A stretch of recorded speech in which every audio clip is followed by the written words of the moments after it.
الحمد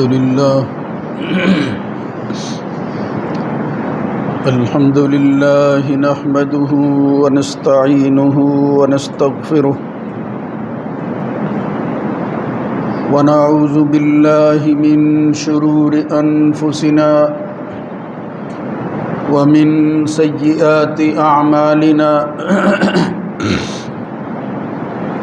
من يهده الله فلا مضل له ومن يضلل فلا هادي له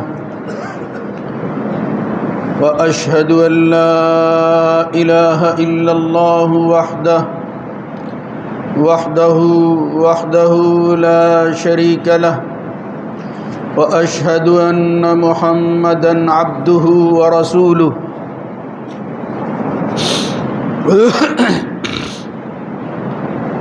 اللهم صل على محمد وعلى آل محمد كما صليت على إبراهيم وعلى آل إبراهيم إنك حميد مجيد اللهم بارك على محمد وعلى آل محمد كما باركت على إبراهيم وعلى آل إبراهيم في العالمين إنك حميد مجيد أما بعد فإن خير الحديث كتاب الله وخير الهدى هدى محمد صلى الله عليه وآله وسلم وشر الأمور محدثاتها وكل محدثة بدعة وكل بدعة ضلالة وكل ضلالة في النار رب أعوذ بك من همزات الشياطين من همزه ونفخه ونفثه يا أيها الذين آمنوا اتقوا الله حق تقاته ولا تموتن إلا وأنتم مسلمون يا أيها الناس اتقوا ربكم الذي خلقكم من نفس واحدة وخلق منها زوجها وبث منهما رجالا كثيرا ونساء واتقوا الله الذي تساءلون به والأرحام إن الله كان عليكم رقيبا يا أيها الذين آمنوا اتقوا الله وقولوا قولا سديدا يصلح لكم أعمالكم ويغفر لكم ذنوبكم ومن يطع الله ورسوله فقد فاز فوزا عظيما رب اشرح لي صدري ويسر لي أمري واحلل عقدة من لساني يفقهوا قولي أقم الصلاة لدلوك الشمس إلى غسق الليل وقرآن الفجر إن قرآن الفجر كان مشهودا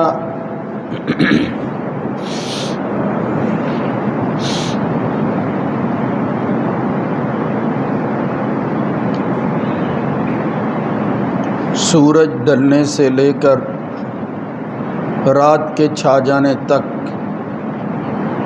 نماز کو قائم کرتے رہو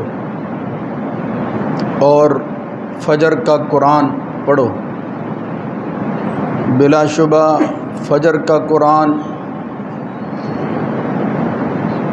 فرشتوں کو حاضر کرنے کا ذریعہ ہے۔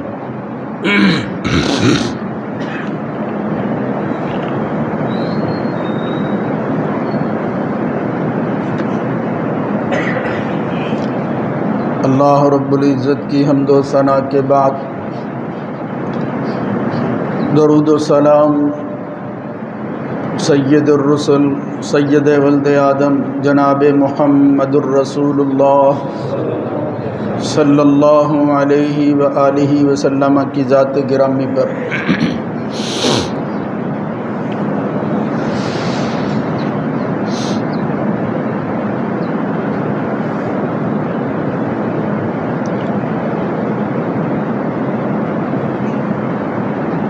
اسلامی شریعت کے احکامات میں سے عبادات کے ضمن میں سب سے بڑا حکم وہ نماز کا ہے۔ ایک ایسی عبادت جو سب سے زیادہ بدنی حوالے سے کی جاتی ہے، اور یہ انسان بالخصوص مسلمان اور مومن کا تعارف اور پہچان ہے۔ اللہ رب العزت نے خود قرآن مجید میں اور نبی کریم صلی اللہ علیہ وآلہ وسلم نے سنت اور حدیث کے اندر اس کی وضاحت کی ہے۔ قرآن مجید سے معلوم ہوتا ہے فَإِذَا انْسَلَخَ الْأَشْهُرُ الْحُرُمُ فَاقْتُلُوا الْمُشْرِكِينَ حَيْثُ وَجَدتُّمُوهُمْ وَخُذُوهُمْ وَاحْصُرُوهُمْ وَاقْعُدُوا لَهُمْ كُلَّ مَرْصَدٍ کہ کافروں اور مسلمانوں کے درمیان جو عداوت ہے اللہ کے ماننے اور انکار کی بنیاد پر، ان میں دوبارہ سمجھوتا کس طرح ممکن ہے، یہ کس طرح مل کر جو ہے وہ ایک طرح کی زندگی گزار سکتے ہیں۔ اس حوالہ سے سورہ توبہ میں اللہ رب العزت فرماتا ہے فَإِن تَابُوا، یہ لوگ جن کے خلاف میدان جنگ میں تم نکلے ہوئے ہو، تلواریں اٹھائی ہوئی ہیں، اور تم سمجھتے ہو کہ اس دنیا کے اندر جو اللہ کی دھرتی ہے اس میں اللہ کے باغی کے رہنے کا کوئی حق نہیں ہے، اور اس کے خاتمے کے لیے تم جد و جہد کر رہے ہو۔ فَإِن تَابُوا، اگر یہ اپنے اس ارادے سے باز آ جائیں، اللہ کو مان لیں، وَأَقَامُوا الصَّلَاةَ وَآتَوُا الزَّكَاةَ، اور پھر توبہ کرنے کے بعد صرف ہتھیار نہیں پھینکنے، عملی حوالہ سے سب سے بڑے کام جو انہوں نے کرنے ہیں اور جس سے یہ مسلمانوں کی جماعت کا حصہ بنیں گے، وَأَقَامُوا الصَّلَاةَ وَآتَوُا الزَّكَاةَ، وہ نماز کا قیام ہے اور اعطاء زکوٰۃ ہے۔ تو قیام نماز یہ دینی بھائی ہونے کی ایک علامت ہے۔ فَإِن تَابُوا وَأَقَامُوا الصَّلَاةَ وَآتَوُا الزَّكَاةَ فَإِخْوَانُكُمْ فِي الدِّينِ، یہ تمہارے دینی بھائی ہیں۔ وَنُفَصِّلُ الْآيَاتِ لِقَوْمٍ يَعْلَمُونَ، دینی اخوت، بھائی چارہ وہ خون کی بنیاد پر نہیں، وہ اعمال کی بنیاد پر ہے، اور ان میں سر فہرست یہ نماز کا عمل ہے۔ نماز اللہ رب العزت نے ہمیشہ سے جو ہے وہ نبیوں کو اس دنیا کے اندر بھیجا، تو جو احکامات دیے ان میں سے یہ حکم ہمیشہ سے موجود رہا ہے، نماز کا قیام، اللہ کے سامنے سجدہ ریز ہونا۔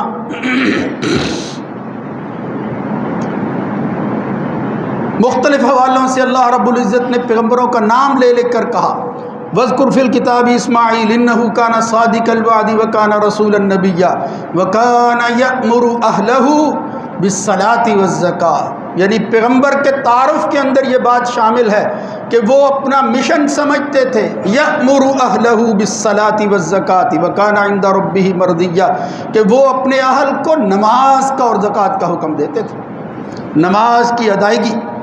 اس ضمن کے اندر مختلف پیغمبروں کا ذکر کرتے ہوئے اللہ رب العزت فرماتا ہے اولئک الذین انعم اللہ، یہ وہ لوگ ہیں جن پر اللہ نے انعامات کیا، وہ نبیوں میں سے ہے اور ان کی ذریت میں سے ہے۔ آدم علیہ السلام اور اس کے بعد کے پیغمبروں کا ذکر کیا کہ وہ کیا کرتے تھے، جب موقع آتا تھا تو عاجزی کے ساتھ، دل کے اعتراف کے ساتھ اللہ کے سامنے سجدوں میں گر جاتے تھے۔ آگے اللہ رب العزت فرماتا ہے فَخَلَفَ مِن بَعْدِهِمْ خَلْفٌ أَضَاعُوا الصَّلَاةَ، بدنصیب بعد میں پیدا ہوئے، یہ پیغمبروں کے جانے کے بعد نااہل جانشین پیدا ہو گئے۔ پیغمبروں کی جانشینی جن لوگوں نے اختیار کرنی تھی وہ پیغمبروں والے کام کرتے، لیکن فرمایا ان کی تلقین کے باوجود فَخَلَفَ مِن بَعْدِهِمْ خَلْفٌ أَضَاعُوا الصَّلَاةَ، بعد میں جو نااہل جانشین ہوئے ان کی اہلیت ختم کب ہوئی؟ اضاعوا الصلاۃ، جب انہوں نے نماز کا جو ہے وہ ضیاع کر دیا، نماز کا حق ادا نہیں کیا، ضیاع ہو گیا۔ اضاعوا الصلاۃ واتبعوا الشہوات فسوف یلقون غیا، اور پھر اس کے مقابلہ میں ہوائے نفس کو اس نماز کی جگہ لے آئے، خدا بنا لیا انہوں نے۔ تو اپنی اہلیت یعنی اسلام کی اہلیت، پیغمبروں کو ماننے کی اہلیت کیا ہے؟ کہ ہم خلف نہ بنے، خلف بنے۔ خلف کا مطلب ہوتا ہے اہل جانشین، خلف کا مطلب ہوتا ہے نااہل۔ اس قابل نہیں ہے کہ اس کو جانشین رسول کہا جائے، یہ پیغمبروں کے ماننے والا ہو اور نماز نہ پڑھتا ہو، ممکن نہیں ہے۔ اللہ رب العزت نے یہ حکم جو ہے وہ قرآن مجید میں سب سے زیادہ کیا ہے، سب سے زیادہ۔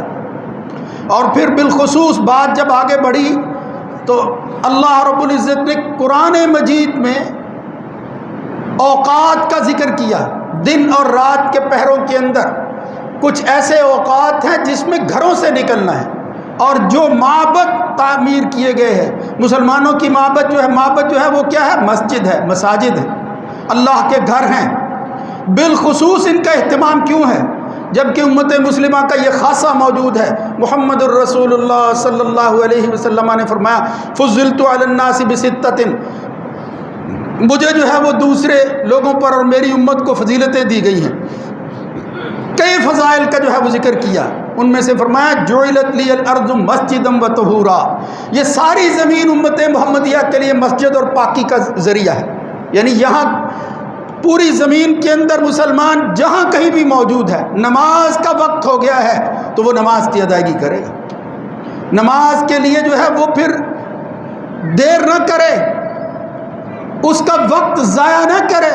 وقت ہو گیا ہے تو اللہ کے سامنے جھک جائے جہاں کہیں موجود ہے۔ یہ فرمایا محمد الرسول اللہ صلی اللہ علیہ وسلم۔ لیکن اس کے باوجود جو میں بات عرض کرنا چاہتا ہوں، اس عموم کے باوجود کہ ساری زمین ان کے لیے جو ہے مسجد اور طہور بنا دی گئی ہے، پھر بھی مسلمانوں کو کہا گیا کہ جہاں کہیں تم آباد ہو، جہاں کہیں رہتے ہو، تمہاری شناخت اور تعارف یہ ہے کہ تم وہاں اللہ کا گھر بناتے ہو۔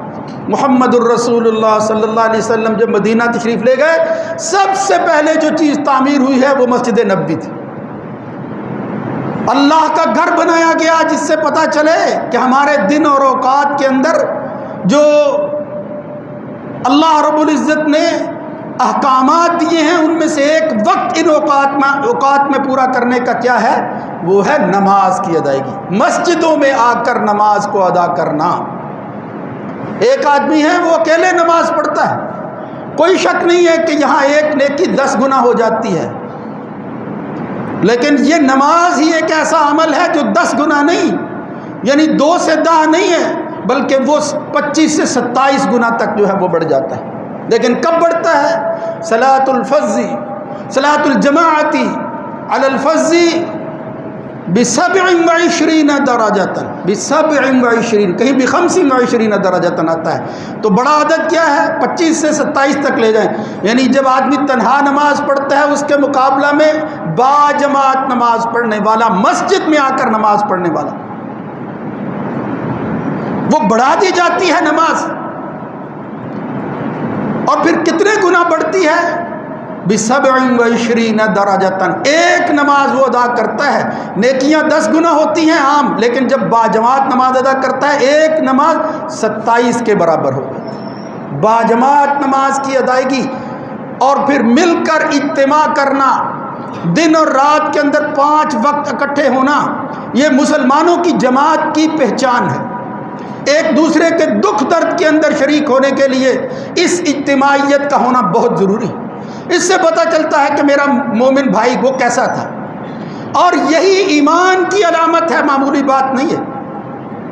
اس میں سے بھی خاص طور پر کچھ نمازوں کا تذکرہ فضیلت کے ساتھ آیا ہے، اور اس میں سے ایک نماز ہے فجر کی نماز۔ فجر کی نماز، اے اہل فجر،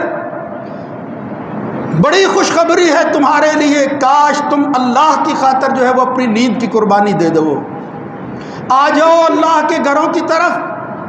اس طرح بے سدھ ہو کر جو ہے وہ سوئے رہنا، پرواہ نہ کرنا، اور پھر ساری زندگی اسی طرح گزر جانا، یہ خوشخبری نہیں ہے، یہ کوئی ایمان کی علامت نہیں ہے، بلکہ مومن مسلمان جو ہے وہ بیتاب رہتا ہے۔ وَكَانُوا قَلِيلًا مِّنَ اللَّيْلِ مَا يَهْجَعُونَ، بہت کم سوتے ہیں۔ تتجافى جنوبهم عن المضاجع يدعون ربهم خوفا وطمعا ومما رزقناهم ينفقون، مومن ہوتا ہی وہ ہے ایک نماز پڑھتا ہے دوسرے کے لیے اس کا دل مسجد میں لگا ہوتا ہے، رات کو سویا ہوا ہے، اس کی بے چینی صرف اس لیے ہے کہ وہ نماز کی ادائیگی کی طرف جو ہے وہ اپنا وقت لگاتا ہے اور توجہ کرتا ہے، اور وہ اس وقت کو ضائع نہیں کرنا چاہتا، قدر کرتا ہے۔ رات کو جو ہے وہ اس کو خیال رہتا ہے کہ کہیں میری نماز گزر تو نہیں گئی۔ تو فجر کی نماز کے وقت حاضر ہونا، محمد الرسول اللہ صلی اللہ علیہ وسلم نے تو بڑے فضائل بیان فرمائے ہیں۔ اللہ رب العزت نے خاص طور پر یہ جو میں نے آیت پڑھی ہے سورہ بنی اسرائیل کی، اس میں فرمایا اقیم الصلاۃ لدلوک الشمس الی غسق اللیل وقرآن الفجر، خاص طور پر کہا وقرآن الفجر۔ صبح کی نماز جو ہے یہ نماز نہیں ہے، سارا مہینہ تراویح قرآن کا پڑھنا اور سننا، اس کا کیا مطلب ہے؟ قرآن الفجر، فجر کا قرآن، یعنی صبح کی نماز کو خود قرآن کہا اللہ رب العزت نے۔ اہل علم اس پر اتفاق کرتے ہیں کہ قرآن الفجر کس سے مراد کیا؟ ان قرآن الفجر، یہ فجر کا قرآن جو ہے یہ کیا ہے؟ کان مشہودا، ایک ایسا عمل ہے جس کے ذریعے انسان ہی نہیں، اس قرآن کو پڑھنے کی وجہ سے اللہ کی مخلوق فرشتے حاضر ہو جاتے ہیں۔ ان قرآن الفجر کان مشہودا، یہ وقت فرشتوں کی حاضری کا ہے، قرآن پڑھا جا رہا ہے، حالانکہ ہے نماز صبح کے وقت۔ مطلب کیا ہے؟ کثرت کے ساتھ قرآن مجید دوسری نمازوں کی نسبت وہ سورہ نماز فجر کے اندر پڑھا جائے، نماز فجر میں کثرت سے تلاوت ہوتی ہے قرآن مجید۔ رسول اللہ صلی اللہ علیہ وسلم نے فرمایا یتعاقبون فیکم ملائکۃ باللیل وملائکۃ بالنہار، یہ دن اور رات کے فرشتے یہ بدلتے رہتے ہیں، اور یہ وقت کیا ہے؟ فی صلاۃ الفجر والعصر، ایک طرف فجر کی نماز ہے، ایک طرف عصر کی نماز ہے۔ عصر کے وقت رات کے فرشتے، فجر کے وقت جو ہے صبح کے فرشتے اکٹھے ہوتے ہیں۔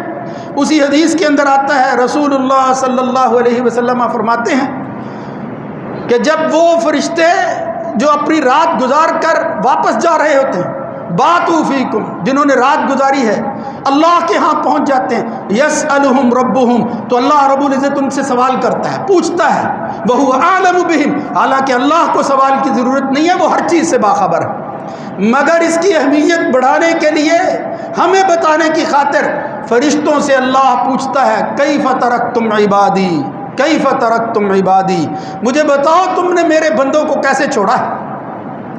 اور میرے بھائیوں، فجر کے وقت محروم رہنے والوں، عصر کی پرواہ نہ کرنے والوں، وہ فرشتے تمہارے بارے میں کیا جواب دیں گے؟ وہ تو کہیں گے یا اللہ یہ رات بھی سویا ہوا تھا، صبح بھی سویا ہوا ہے، یہ بیداری نہیں ہوتا، اس کے اندر سے جو ہے وہ ایک جذبہ نہیں اٹھتا، وہ جس کی وجہ سے تیری یاد جو ہے وہ اس کو تڑپا رہی ہو کہ یہ بڑے ہی اہم وقت ہیں، وہ صبح کا وقت ہو گیا ہے، میری زندگی کے اندر اللہ تعالیٰ نے ایک اور حیاتی دے دی ہے۔ الحمدللہ الذی احیانا بعدما اماتنا والیہ النشور، جب آدمی سویا ہوتا ہے مردہ ہوتا ہے، اللہ یتوفی الانفس حین موتہا واللتی لم تمت فی منامہا، منام جو ہے یہ بھی موت کی بہن ہے، اس لیے فرمایا اس سے دوبارہ اٹھنا یہ زندگی کا ملنا ہے، یہ احساس ہے کہ اسی طرح تو ایک دن سو جائے گا لیکن پھر نہیں اٹھ سکے گا، لہذا اٹھتے ہوئے سب سے پہلے صبح کیا کام کرنا ہے؟ اللہ کے سامنے جھکنا ہے، اللہ کا شکر ہے جس نے مجھے دوبارہ زندگی دی۔ اللہ رب العزت سب سے زیادہ انسانوں کے حالات سے اور دوسری مخلوق سے باخبر، مگر ان فرشتوں سے پوچھتا ہے تم نے کیسے میرے بندوں کو چھوڑا؟ تو پھر وہ بتاتے ہیں خوش نصیب ہیں اہل فجر، فجر والوں تمہارا تذکرہ اللہ رب العزت اپنے ہاں کرنا چاہتا ہے، فرشتوں ذرا دہرا کر بتاؤ میرے بندوں کو جب تم نے چھوڑا کیسے تھے؟ تو کچھ خوش نصیبوں کے بارے میں وہ فرشتے کہتے ہیں اتیناہم وہم یصلون، جب ہم ان کے پاس آئے وہ نماز پڑھ رہے تھے، اور کچھ کہتے ہیں جب ہم واپس گئے وہم یصلون، پھر بھی وہ نماز پڑھ رہے تھے، یعنی آتے جاتے یہ فرشتوں کی تبدیلی اللہ رب العزت ان سے پوچھ کر جو ہے وہ اہل فجر کے مقام اور مرتبے کو اجاگر کرتا ہے، کیسے چھوڑا تم نے؟ میں جب ہم گئے تھے اس وقت بھی نماز پڑھ رہا تھا، یہ اللہ کا بندہ، یہ تیرا ماننے والا، جب ہم آئے ہیں نماز ہی کی حالت میں اس کو چھوڑ کر آئے۔ اب ذرا غور کرو کتنے وہ لوگ ہیں جن کا تذکرہ اس طرح ہوتا ہے کہ وہ نماز پڑھ رہے تھے، جب ہم گئے تب بھی، جب ہم آئے ہیں تب بھی وہ نماز پڑھ رہے ہیں۔ بہت کم لوگ ہیں، بہت کم۔ وہی نمازی، وہی مسجدوں کے اندر صبح آنے والے جو رمضان سے پہلے تھے، وہ چند افراد ہی رہ گئے ہیں، 2 دن نہیں گزرے ابھی۔ اسی طرح یہ سال بھر جو ہے وہ ہم روٹین دیکھتے ہیں۔ میرے بھائیوں، اپنے آپ کو اس پر لگاؤ، یہ تمہارے ایمان کی علامت اور شناخت ہے، اس کو معمولی نہ سمجھو۔ تمہارے دشمن، آج تم جن کو یہود کو دشمن کہتے ہو، ان کا بادشاہ اور ان کا وزیر اعظم کہتا تھا مجھے تو خدشہ اس بات کا ہے کہ یہ غالب آ جائیں گے اس وقت جب ان کی فجر جو ہے ان کی عید کی طرح ہو جائے گی، عید کی طرح۔ عید میں یہ بہت زیادہ اکٹھے ہوتے ہیں، فجر میں نہیں ہوتے، ان کو بھی پتہ ہے جب ان کی فجریں عید کی طرح ہو جائیں گے پھر یہود ڈریں گے تم سے۔ اس لیے میرے بھائیوں، یہ فجر کے وقت جو ہے وہ نماز با جماعت ادا کرنا۔ محمد الرسول اللہ صلی اللہ علیہ وسلم نے فرمایا بشر المشائین بالظلم بالنور التام یوم القیامہ، خوشخبری سنا دو ان لوگوں کو جو چل کر آتے ہیں مساجد کی طرف، بشر المشائین الی المساجد بالنور التام، اس نور کے ساتھ جو ہے وہ ان کو خوشخبری سنا دو جو مکمل ہو جائے گا۔ مومن کا نور مکمل ہو جائے گا، تامتن ایک دوسری روایت میں آتا ہے۔ یہ نور مومن کیا ہے؟ جس کا متلاشی ہے قد جاءکم من اللہ نور و کتاب مبین، لیکن ایک نور ہے جو اعمال کے بدلہ میں ملنے والا ہے۔ یوم تری المؤمنین والمؤمنات یسعی نورهم بین ایدیہم وبایمانہم بشراکم اليوم جنات تجری من تحتها الانہار، خوشخبری ہے ایماندار مردوں اور عورتوں کے لیے۔ وہ کیا ہے؟ یسعی نورهم بین ایدیہم، وہ نور، وہ روشنی جس کا وہ متلاشی تھا اور جس کی موجودگی کے اندر وہ اپنا سفر جاری اور ساری رکھنا چاہتا تھا، اور آج اس نور کو جو ہے وہ مکمل کرتا ہوا اور مکمل حالت میں وہ دیکھنا چاہتا ہے۔ نورہم بین ایدیہم، وہ ان کے آگے آگے بڑھے گا۔ مسلمان مومن کا نور چمکتا ہوا راستہ صاف کرتا جائے گا کہ پیچھے ہٹ جاؤ، جنت کے راستوں کو صاف کر دو جو پہلے ہی بہت زیادہ صاف ہیں، یعنی ہم اپنی زبان میں کہتے ہیں کہ وہ گاڑ ہوگا ان کا۔ یسعی نورہم بین ایدیہم، مومن آ رہا ہے، مومن آ رہا ہے، روشنیاں پھیلا دو، لگا دو روشنی۔ ذالک هو الفوز العظیم یوم یقول المنافقون والمنافقات للذین آمنوا انظرونا۔ میرے بھائیوں، پیچھے رہ جانے والے نور سے محروم مومن نہیں ہوتے۔ خاص طور پر اللہ نے سورہ حدید میں کہا کہ یہ منافق جو ہے، منافق مومن مردوں اور عورتوں کے مقابلے میں، یقول المنافقون والمنافقات للذین آمنوا، ایمان والوں سے کہیں گے انظرونا نقتبس من نورکم، اور یار ہم ہر وقت تمہارے ساتھ رہتے تھے، اور دل کا کفر، عمل میں ساتھ نہ دینے والے وہ کہیں گے نقتبس من نورکم، بھائی ہمارا حصہ کدھر ہے؟ قیل ارجعوا وراءکم، تو اللہ رب العزت فرماتا ہے کہ ان سے کہا جائے گا لوٹ جاؤ، اگر تم لوٹ سکتے ہو اب دوبارہ واپس، اور اس حقیقی نور کو تلاش کر لو جو تمہارے دلوں کے اندر موجود نہیں تھا۔ ایمان کا نور جب دل میں موجود ہوتا ہے، اس کی روشنی قیامت کے دن جو ہے وہ آگے آگے اس کا استقبال کرتے ہوئے اور اس کو آگے بڑھاتے ہوئے گارڈ جو ہے، گارڈ کے طور پر وہ کام آئے گا، وہ اس کا گارڈ بنے گا، آگے آگے چلے گا وہ نور۔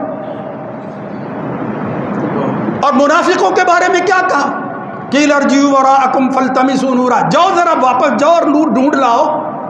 فضرب بینہم بسور لہ باب، پھر مومنوں اور کافروں کے درمیان اللہ ایک دیوار کھڑی کر دے گا۔ باطنہ فیہ الرحمہ وظاہرہ من قبلہ العذاب، اس دیوار کے اندر اللہ، اس دیوار کے اندر ایک دروازہ بھی لگائے گا، اس دیوار کے اندر مومن ہوں گے جس میں اللہ کی رحمت چھائی ہوئی ہوگی۔ باطنہ فیہ الرحمہ وظاہرہ، ان منافقین کے لیے دیوار کے دوسری طرف کیا ہوگا؟ وظاہرہ من قبلہ العذاب، عذاب ہوگا۔ ینادونہم، مومنوں سے وہ کہیں گے الم نکم معکم، او بھائیو، اللہ کے بندو ہم تمہارے ساتھ نہیں تھے؟ وہ کہیں قالوا بلا ولکنکم فتنتم انفسکم، دنیا میں تم رہے تو ضرور ہو مگر اپنے آپ کو کسی آزمائش میں ڈال کر رہے ہو، شرح صدر کے ساتھ دل کھول کر اللہ کے نہیں بنے، تم بس ساتھ ہوتے تھے دھوکہ دینے کے لیے۔ وَتَرَبَّصْتُمْ وَارْتَبْتُمْ، ہر وقت تم انتظار کرتے تھے کہ کب وہ وقت آئے کہ یہ پیغمبر جھوٹا ثابت ہو جائے۔ وَتَرَبَّصْتُمْ، بس انتظار میں رہتے تھے، میدان جنگ کا وقت ہو یا کوئی اور مرحلہ، اجتماعی معاملہ، یہی کرتے تھے۔ اف اللہ عنک لما اذنت لهم، وہ پورا رکوع پڑھو، وہ کیا کرتے؟ وَلَعُودَهُ خِلَالَكُمْ يَبْغُونَكُمُ الْفِتْنَةَ، پیغمبر نے کہا یہ میرے ساتھ مل کر یہ تیاری کیوں نہیں کرتے؟ لَوْ أَرَادُوا الْخُرُوجَ لَعَدُّوا لَهُ وَلَكِنْ كَرِهَ اللَّهُ بِعَاثَهُمْ، جب دلوں کے اندر اٹھنے کا جذبہ موجود نہ ہو اللہ توفیق نہیں دیتا، فَثَبَّتَهُمْ، اللہ روک دیتا ہے۔ وَقِيلَ اقْعُدُوا مَعَ الْقَاعِدِينَ، پیغمبر سے کہا جا رہا ہے تیرا ساتھ نہیں دیں گے، یہ چلے جائیں گے تیرے ساتھ لیکن وہاں نقصان پہنچائیں گے، بیٹھے رہیں بہتر ہے ان کے لیے۔ یہ بد نصیب جب قیامت کے دن اللہ کے حضور حاضر ہوں گے پھر مومنوں سے کہیں گے نقتبس من نورکم، کیا ہوگے؟ الم نکم معکم قالوا بلا ولکنکم فتنتم انفسکم وتربصتم وارتبتم، شک میں رہے تم، پتہ نہیں ہوگا کہ نہیں، پتہ نہیں یہ جنت میں نور ملے گا کہ نہیں۔ وغرتکم الامانی، کیا چیزیں جو ہیں وہ حائل ہو گئی تمہاری خواہشات، امنیہ، امانی، غرتکم الامانی وغرکم باللہ الغرور، اور اس دھوکے نے تمہیں کسی ایسے دھوکے میں ڈال دیا جس سے واپسی نہ ہو سکی۔ اور غرور کیا ہے؟ سورہ فاطر میں آتا ہے غرکم باللہ الغرور سے مراد شیطان ہے، وہ جو دشمن ہے وہی اڑے آ گیا۔ میرے بھائیوں یہ مکالمہ پھر اس وقت مومنوں کو خوف ہوگا کہ ہیں یہ دیوار حائل ہو گئی ہے، کہیں یہ نور وقتی نہ ہو۔ وہ جو ہمارے ساتھ مل کر نمازیں پڑھتے تھے، منافق نمازیں پڑھتے تھے، وہ تو محروم ہو گئے، دل میں ایمان نہیں تھا، ظاہری طور پر اپنے آپ کو مومن ظاہر کرنے کے لیے نمازوں میں وہ بھی شامل ہوتے تھے۔ بد نصیب ہے آج کا مسلمان جو نمازوں میں بھی شامل نہیں ہوتا۔ ابن مسعود رضی اللہ تعالیٰ عنہ کہتے ہیں کہ جو شخص فجر کی نماز میں غیر حاضر ہوتا اسأنا الظن بہ، ہمارا گمان اس کے بارے میں بہت برا ہو جاتا تھا۔ وما يتخلف منا الا منافق معلوم النفاق، صحیح مسلم میں ہے، وہ کہتے ہیں کہ جب کوئی فجر کی نماز میں نہ آتا تو ہم سمجھنے لگتے یہ منافق ہو گیا ہے، اب یہ مسلمان نہیں رہا۔ مطلب نماز سے کیسے جو ہے وہ محروم ہو سکتا ہے؟ آپ کہتے ہیں سویا ہوا ہوں مجھے پتہ نہیں ہے اور مکلف نہیں ہوتا، ہر روز نہیں بندہ سویا ہوا ہوتا۔ ہاں اگر کسی جگہ کوئی سفر ہے، کوئی وجہ بن گئی ہے، کوئی جائز وجہ بن گئی ہے، واقعتاً آپ نہیں اٹھ سکے، اللہ رب العزت پھر مواخذہ نہیں کرتا، جب سلاتا وہ ہے، لیکن ہر روز یہی سوچ کر جو ہے وہ آدمی سوئے کہ کوئی ضرورت نہیں ہے اٹھنے کی، تو پھر اللہ رب العزت وہ مہر لگاتا ہے جس کی وجہ سے توفیق جو ہے وہ چھین لی جاتی ہے۔ اس لیے میرے بھائیوں ایک طرف یہ منافقوں اور مومنوں کا مکالمہ قیامت کے دن ہے، اس خدشے کے پیش نظر پھر وہ دعا کریں گے، سورہ تحریم میں آتا ہے ربنا اتمم لنا نورنا، او مالک جس نور کا تو نے وعدہ کیا تھا آج وہ مکمل کر دے۔ تو پھر اللہ رب العزت اے رمضان گزارنے والوں اس نور کے اندر اللہ تعالیٰ تمہیں اتمام و اکمال نصیب فرمائے گا کہ جس میں اندھیرے چھٹ جائیں گے، اندھیرے نام کی کوئی چیز وہاں موجود نہیں ہوگی۔ دنیا کے اندھیرے، قبر کے اندھیرے، ان مشکل اوقات کو گزارنے کے بعد جب اللہ کے ہاں پہنچو گے پھر یہ ظلمات اور تاریکیاں ختم ہو جائیں گی، ہمیشہ ہمیشہ کا نور ملے گا بالنور التام یوم القیامہ۔ لیکن وہ بشر المشائین، وہ صبح کے وقت چل کر اندھیروں میں آنے والے فجر پڑھنے والوں کے لیے خاص طور پر نبی کریم صلی اللہ علیہ وسلم نے خوشخبری سنائی۔ لیس صلاۃ اثقل علی المنافقین من صلاۃ الفجر و صلاۃ العشاء، دو ہی تو نمازیں ہیں جو منافق کے لیے پڑھنی بہت مشکل ہے، عشاء کی نماز ہے، صبح کی نماز۔ محمد الرسول اللہ صلی اللہ علیہ وسلم فرمایا من صلی صلاۃ العشاء فکانما قام نصف اللیل، اس لیے کہ جو عشاء کی نماز با جماعت پڑھ لیتا ہے آدھی رات عبادت میں گزرتی ہے اس کی۔ ومن صلی الفجر، اور جو فجر کی نماز پڑھتا ہے باقی جتنا نصف ہوتا ہے صلی اللیل کلہ، پھر ساری کی ساری اس کی رات نماز بن جاتی ہے۔ عشاء با جماعت پڑھنا، صبح با جماعت پڑھنا، ساری رات کا عبادت کا ثواب، اور عبادت کی حالت کے اندر مسلمان جو ہے وہ اپنی رات گزارے کب؟ جب با جماعت عشاء بھی پڑھی ہے، صبح بھی پڑھی ہے، نفاق کا خاتمہ کیا ہے، ایمان کو اجاگر کیا ہے۔ خدا را اس بات کو سمجھیں، اللہ کے گھروں کو آباد کریں، صبح کی نماز میں بالخصوص تشریف لائیں، حاضر ہوں، ان فرشتوں کے ساتھ حاضر ہوں جو صبح صبح جو ہے وہ آ جاتے ہیں اور پھر اللہ کے ہاں پہنچتے ہیں۔ وہ اللہ کی جناب میں تمہاری حاضری کیسے لگواتے ہیں؟ اگر تم اللہ کے ہاں اس طرح حاضری لگوانا چاہتے ہو جو اللہ کی رضا جو ہے اور اس کی پسند کے مطابق ہے، تو صبح کی نماز کے وقت جو ہے وہ اہتمام کرو۔ اللہ رب العزت جو آتے ہیں ان کو خوشخبری جو اللہ نے سنائی ہے، اللہ رب العزت ان کی خوشخبری میں اضافہ فرمائے، اور جو محروم ہیں اللہ تعالیٰ ان کی محرومی کا خاتمہ فرمائے۔ اقول قولی ھذا استغفر اللہ لی ولکم ولسائر المسلمین۔